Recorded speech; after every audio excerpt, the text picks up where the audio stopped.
మీకు విషయం చెప్పిన పరిశుద్ధ గ్రంథంలో దేవుడు ఇజ్రాయిల్ ప్రజలు ఎర్ర సముద్రం దాటిన తర్వాత ఆ డోర్ ని క్లోజ్ చేసేసాడు దేవుడు. అంటే వారు మళ్ళీ వెనక్కి రాకుండా మరలా అది ఏం చేయబడిందంటే ఆ సముద్రం, ఎర్ర సముద్రం ఎలాగైతే విడదీయబడిందో అలాగ ఉండకుండా మరలా ప్రభు దాన్ని మూసివేశాడు.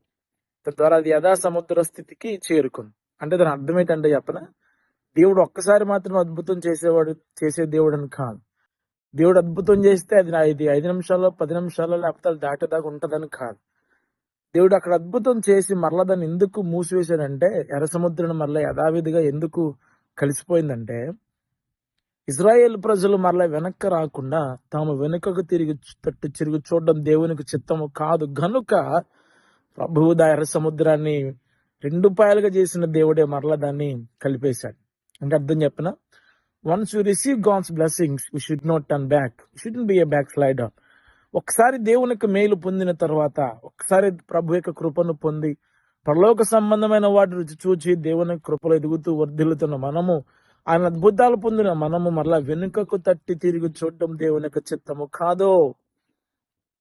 అందుకే సిరియా దేశపు సైన్యాధ్యక్షుడు నయమాను ఒక చక్కని మాట అంటాడు, అయ్యా నాకు అద్భుతం చేశారు కదా, నాకు కార్యం చేశారు కదా, నేను మరలా రిమోను దేవత గుడికి నేను వెళ్ళనండి అని దేవుడి దగ్గర తీర్మానం చేసుకున్నాడు. వెనకకు తట్టి తిరిగి చూడకూడదు.